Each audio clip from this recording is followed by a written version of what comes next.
My name is Houston, and these are my 4 favorite movies that were given wide release in the US in the year 2024. Enough qualifiers for you?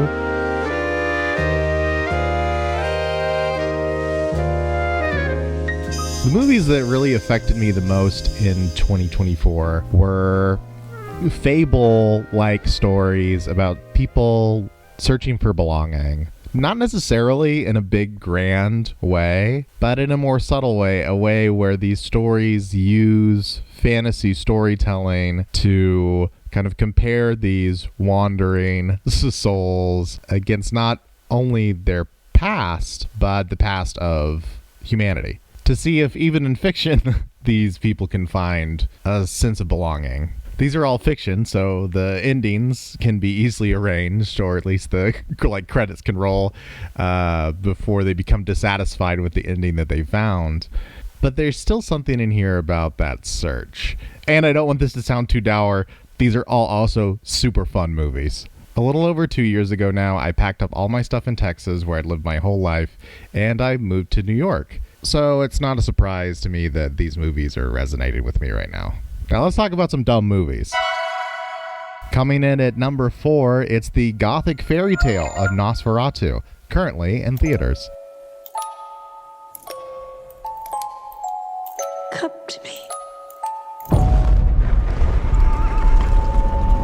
Come to me. So our wanderer in this movie is Ellen Hunter. She's this woman her soul's really close to the veil, basically, the life and the afterlife. In her teenage years, when she's at like the height of your teenage anxiety, she kind of calls out to the universe saying, "Someone please cure my loneliness." And that call is answered from across the world by an undead sorcerer. We catch up with her years later when she's set to marry. The sorcerer has found out, and he's making his way over to her to stop the union, and he's willing to kill all of humanity to have her. Each of these unconventional, very toxic lovers find something in each other they feel can't be fulfilled by anyone else. Not only that they've ever met, but that they ever will meet.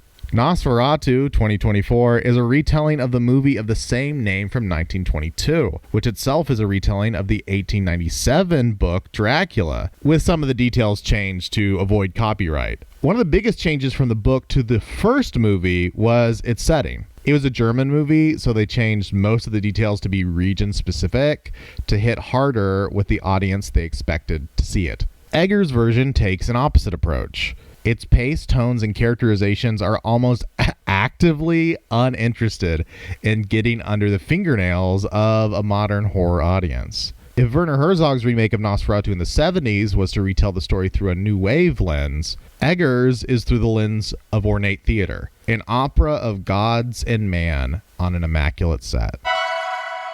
For me, number 3 is the fantasy adventure drama La Chimera, streaming on Hulu. Signore, sta sognando? Era un mezzo mago.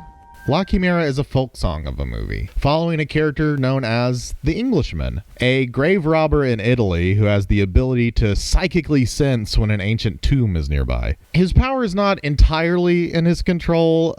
We see him basically drawn in some sort of stupor to these places. The story picks up right after the Englishman has been released from prison.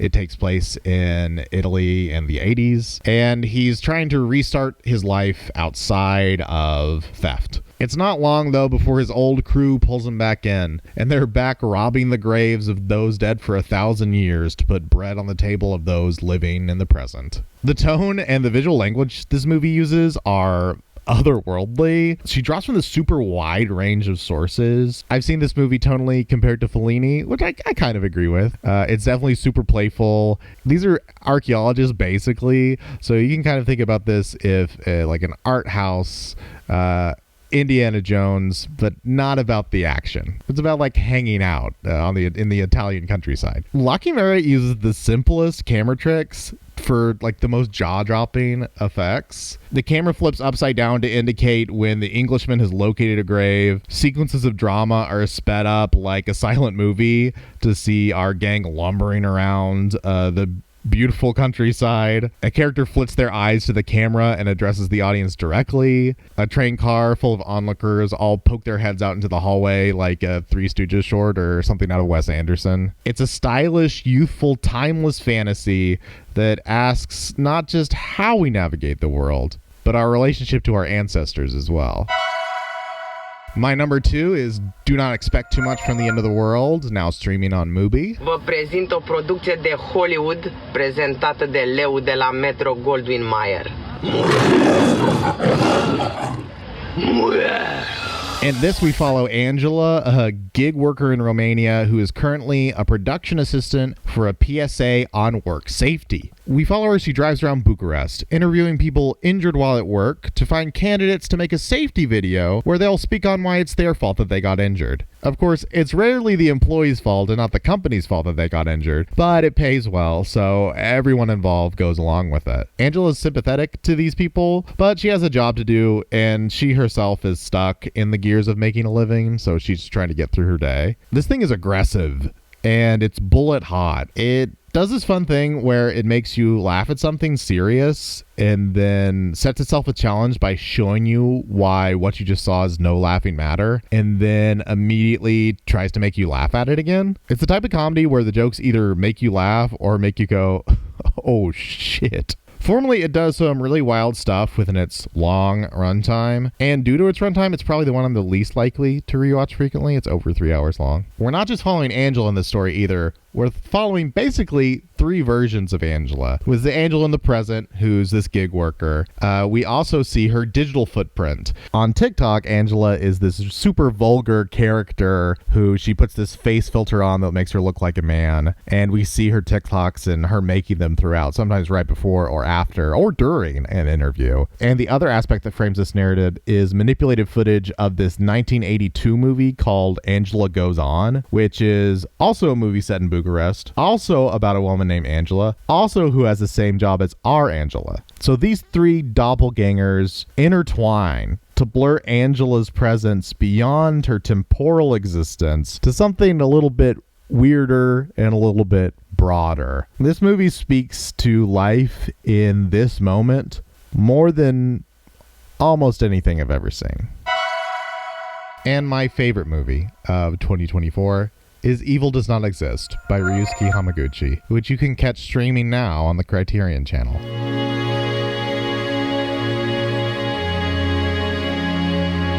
鳥肌楓そうだ鹿の食べた後 A quiet little slice of life novella of a movie. Its story loosely encircles a town hall in a small country village where 2 representatives from a glamping company are outlining their proposal to bring a resort hotel to the idyllic village. The character we spend the most time with is Takumi, the village handyman and a single father to a young girl. But we take detours. This is a movie not about one person or even a person, but about perspectives. This region was opened up to farming after the war.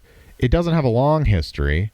In a way, all of us here are outsiders. That's Takumi at that long centerpiece of a town hall addressing these representatives of the hotel. The countryside that this village is situated in is itself as big a character as most anybody that we see in this movie. The movie likes to surprise you by taking your assumptions on the background and its role in the movie and then subverting that. Occasionally there'll be a really long take where 2 people are just walking from one side of the screen to the other, but then they'll move towards the camera and it'll reveal that this is a POV shot from like a rock or a mushroom or some sort of animal or something like that. After rewatching this movie, I'm not even sure if there are any shots in this movie that don't exist attached to some character or entity. We even start the movie with an extended scene just showcasing the canopy of trees as seen from below. In traditional movie making language, you'd see, okay, that's just the camera is down here and it's a nice shot.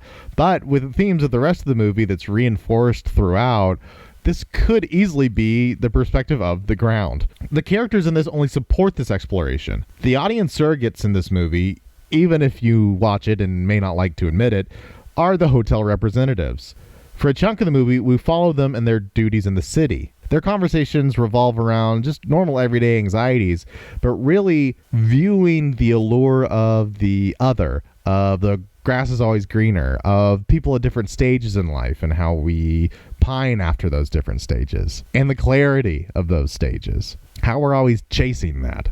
I really enjoyed this movie the first time I saw it in theaters. And in the lead up to this video, I did some rewatching of different movies to solidify my thoughts on this list and what movies to include. More than any other movie, Evil Does Not Exist got better for me on a second watch. There's a lot of talk about the ending, which is super up for interpretation. It comes in at an hour 40, and an art house movie under 2 hours, or any movie under 2 hours really, is kind of a novelty. But that short run time itself invites you to view it multiple times to kind of explore how dense this thing is. Dense, mystical, human.